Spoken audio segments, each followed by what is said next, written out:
you're with. But I think we can agree that it's a lot of work that you have to put in to be with someone and work through it. So I think that's why, at least for me, that scares me, because after the honeymoon phase is over, right? I don't think that ever ends if you're with the right person.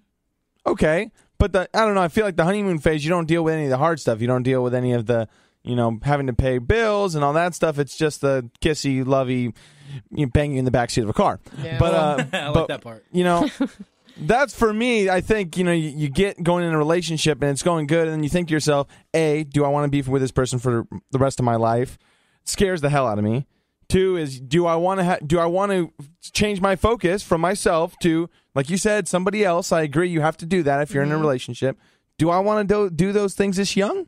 I don't think so. Well, that's everybody's prerogative. But you know what's going to happen is when all y'all are in little 6-year relationships, you're going to be hitting my phone up like, what do I do?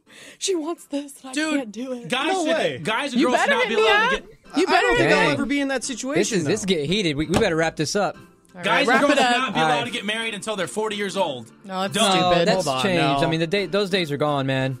I'm saying the next one in our relationship is John. No, I'm going to call it right They now. shouldn't be allowed to get married until 40. Because by that point, now you know who you are, what you like, what and you you're don't like. sterile. I don't know, man. On that note. Probably a good All thing. right, well, hey, that concludes that segment. Coming up next, we've got our ever so popular segment. I don't want to spoil it, but it's either a toss-up between WTF or Homeless Diaries. I don't know. Stick around and find out which one.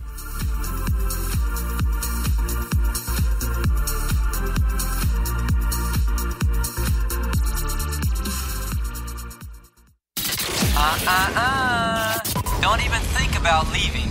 Tell him why not, Matt Man. I will find out who your mom is. Skull and Bones Radio. We'll be right back. Mick, you're such a diva. Breaking news out of Los Angeles, aspiring rock star Mick Jammersfield is now homeless and desperate in the streets of L.A. Conditions he's battling include, but are not limited to, getting all his stuff stolen, drinking his own urine, and the roof leaking in multiple spots. Anyone with information on a home for this guy that will probably never make it, please call the hotline, 323-54-MIC-1. All right, guys, welcome back to the Skull and Bones Show. Another edition of the Homeless Diaries. It's taken off. It's gotten some momentum.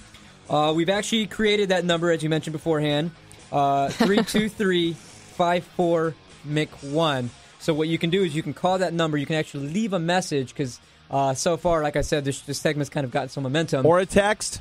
This is a serious thing that Mick's going through. He's literally clawing his arm right now. I don't know what's going on. I can't believe you guys really started like a real hotline for me. I thought you guys were joking in the beginning. Yeah. No. So, well, you need some help, dude. The point of this number is they can call it, they can chime in, they can ask questions, they can give text advice. give advice. Seriously. So make sure you guys get on that. Mick, what's new in the world with you? I see you've got a horrible. Well, I spent the last couple days in the emergency room, man. Again. That was again. Dude, yeah, something's wrong with your immune system. I think so, dude. I thought, man, I was going crazy with it. So check it out. But you know how it's been like real hot, Matt? You from Glendale? You can attest to this. You know how it gets real hot up there in the valley? Yeah. Yeah, dude. I'm telling you, there's like no wind that comes through the Santa Monica over the Santa Monica mountain. So, anyways, like it's been really hot in the RV, dude. And I just been like dying. I wake up sweating, I go to bed sweating, and I sleep in a pool of sweat. Ew. And so after a little bit of time, gross, man. Thank you, Casey. Oh my God. Thank you for making me feel better about myself. And No right problem, when I man. walked in, you gave me a huge bear hug. Hashtag for my birthday. blessed. The doctors told me it wasn't. Hashtag blessed. They came to the conclusion it's not contagious. What's not I don't contagious? believe you. I'm itching already. But they had to thinking about contain me for like overnight because they thought it was okay. scabies at first. Because like basically, I guess sleeping in humidity Yeah, and so in you your can own move on a sweat. little bit this way. Don't worry. Like my body ended up. I mean, you see it here. I'll show you guys again. Oh, God. Jeez, what the? That's so foul. Oh, I'm telling you, dude. It, He Looks like actually you got showed attacked us by his mosquitoes. chest. well, it turned out because like I have a little flashlight because I don't have electricity, right? So I had this my little God. this little military flashlight, and I was looking for some napkins, and I flashed it, and I was like, I unzipped my Your pants? yeah, my pants. There you go. Oh, my God. And I was going to do the good deed to try to get one in before I went to sleep, and it was already sweating. I didn't need to load because What? I didn't even load? I need lube because I was already sweating. It had enough, it was enough wet enough. So, anyways, I unzipped it and I flashed the light down there to make sure I wasn't going to hit myself in the eye or anything when once the good deed was done. And then I noticed, like, my junk had, like, a rash on it. I was like, hold up, man, that don't look normal. Oh, herpes. Yeah, well, no, not bumps, a rash. And then I'm like, look, I was like, oh my God, what the hell is this? And then I start, like, looking at the rest of my body, and I start noticing that there's, like, more of this red rash stuff that's, like, kind of, like, look, I don't know, like, almost like ringworms, like You're a bunch so of them. gross, man. Gross. And then I was like, oh, dude, this ain't good. So I woke up the next day. I went to sleep that night, didn't do anything. I just kind of left it alone. I was too scared to do anything by that point. I woke up the next day, and then it got worse. And I was like, oh, man, I better go to the emergency room.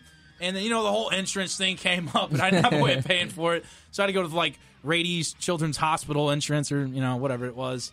I don't know what it's called, but whatever it is up there. So this skin infection, this rash is on your entire body? Yeah, dude, it's everywhere. But it was crazy, though, because, like, the doctors were like, normally they're like, hi, how can we help you? And they saw me like, oh, and they stood back like 3 feet from me. And I was like, oh, no. What is it? Huh? What is it? Well, hold on. So they put the mask on, and then they went and put gloves, and then went and got like this special suit, like the biohazard stuff. Right. And then they walked up. So then it starts to make me feel bad. I even showed up at the hospital because I felt like I'm inconveniencing them almost. And so, anyways. Inconveniencing. Yeah, that one. And then, so 3 doctors came in with suits and gloves and like these like masks and stuff. And then they like take me and put me in this like gurney thing, and then they rock me into this room and start putting all these UV lights and stuff on me to see if I was contagious. Are you sure you're just not tripping on acid? Bath salts. Bath salts. What? Are you like having these? I just feel like your stories are so like a movie. But it's a serious thing. Like, they kept me overnight, and then they had to do blood testing to make sure I didn't have, like, scabies. But Zika. Huh? You test for that? Well, I thought I had Zika. But no. But it's not Zika. Anyways, it came back to be called something psoriasis. And they said it turned out to be it's not contagious. Psoriasis. Huh? Psoriasis. No, with the P. It psoriasis. starts with a P, but it's Yeah. silent. Don't tell me how to speak the American language, thank you. I went to school. No, that's it's called You know I'm the guy to correct everybody here. You probably spelled knife with a K, too. Yeah, knife. Knife. Anyway, so it turned out it's not contagious, but they said it's going to take like a month to go away or something like that. So you guys are going to have to deal with it. Yeah, right. I like just I think you need next time you go to the emergency room, send out a mass text to us because we have a group message going on every day. We get a message every day. Just be like, I'm in the hospital. I might be contagious with something. Just give us a forewarning. How about That this? way I Then know you not to just come. come in, and then he just comes in, does not say one word. He's like, "Happy birthday, here's some cupcakes," Gives and then he hugs lifts his shirt up. He's like, "I might have Zika," and it's just like, dude, you didn't even like I could have like at least like mentally prepared myself for this. Like I could. But I'm not contagious. I don't know. I have an idea. What? Okay, we got that number 323-54 Mick 1. When next time you go to the emergency room or something crazy happens, call the number, leave a voicemail, and we'll play it on the show. So we know how you're feeling in that moment. And we know you're going to go back. You go all the time. It's only a matter of time. You go to the emergency room like twice a month. So, yeah. You guys are a bunch of... You know what you need to do? You need to clean your whole trailer out. Just clean the whole thing out. Like you can go to the dollar store. It's super easy. Get some bleach. I already did that. Actually, it's funny you said. I went to the dollar store. Did you get some TP? Well, no, because I went to Wendy's. Oh, we need... Oh, jeez. I got some napkins. Oh, jeez. Hey, man, you got to save $1 or $2 where you can, bro. But so you cleaned your trailer out. I did, but it still happened anyway. Yeah. Because it's like the whole thing. That thing's like an oven, dude. It gets so hot out in the valley in North Hollywood. Yeah. And it just becomes. It's like I'm walking in a baked oven when I go to sleep, and I'm waking up in a baked oven. What if you got they have on Amazon portable ACs? It won't fit in there. And I don't No, have it's a portable. electricity. They're like this tiny. They're for because everybody's breaking into people's cars with dogs in nowadays. Because people are leaving their cars in their dogs in these hot cars. Yeah. So this lady made this invention where it's just like literally battery operated portable AC. You don't have to plug it into anything. You can get it on Amazon because everybody's getting their cars like smashed into. So you put like a sign on your window on your car and you're like, my dog's cool. He's listening to AC/DC and he has AC on. Okay, like hey, that's real stuff, too. Yeah. Animal people. Yeah, they don't joke around with that. I mean, if I saw a dog in a hard car, I would do the same thing, But you can get your. I'm kind of comparing you to a dog in a hot car right now. Dude, I kind of feel like the Humane Society's about to call and like try to take me in or something. Oh my god! I'm happy you don't have any pets. Like I feel like you would be a ferret guy. Well, dude, I actually wanted illegal. one. I knew it. You could still get like a battery operated fan. I tried doing that, but like they die like so quick, and it's almost like the fan is just blowing even more hot air at me. It doesn't. Yeah, you cool need it an down. AC. Yeah, dude. Just a little it's portable terrible. AC. Go on Amazon, get yourself a little AC. But it's not all bad news. I think I've dropped a couple pounds from sweating all through the night. You know what I mean? Dude, I couldn't sleep like that. I can't even sleep with AJ. Like he attaches his whole naked body on me every night, and I'm just like, please scoot over. Like you're a big man with your wiener stick to my leg. Like I know. Has he got a rash down there? Nah, he's good. He's chilling. I keep the house clean, bro. I don't know what we're going to do with you, Mick. I don't know either. We need to quarantine him. I suggested putting you in another studio. We can talk to you through another studio. I like fantasize about the days that like I can be doing like a rock star's diaries and talk about like, oh, my house in Beverly Hills and how wonderful it is. But until that day, dude, I don't know. You're going to get psoriasis. Well, I hope to God I can make it. Hopefully you don't pass away. Did you say he's gonna die? Hopefully you don't die next time around.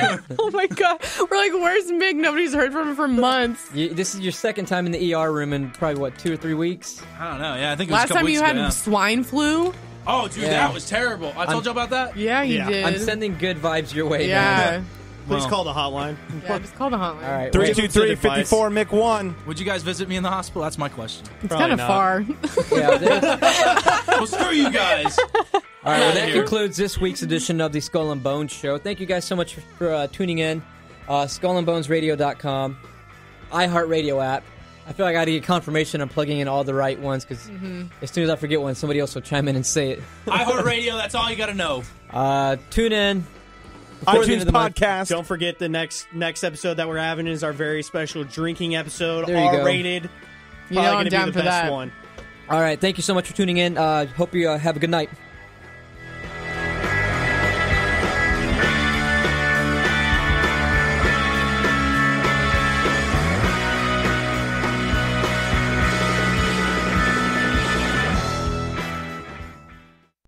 We are Skull and Bones Radio.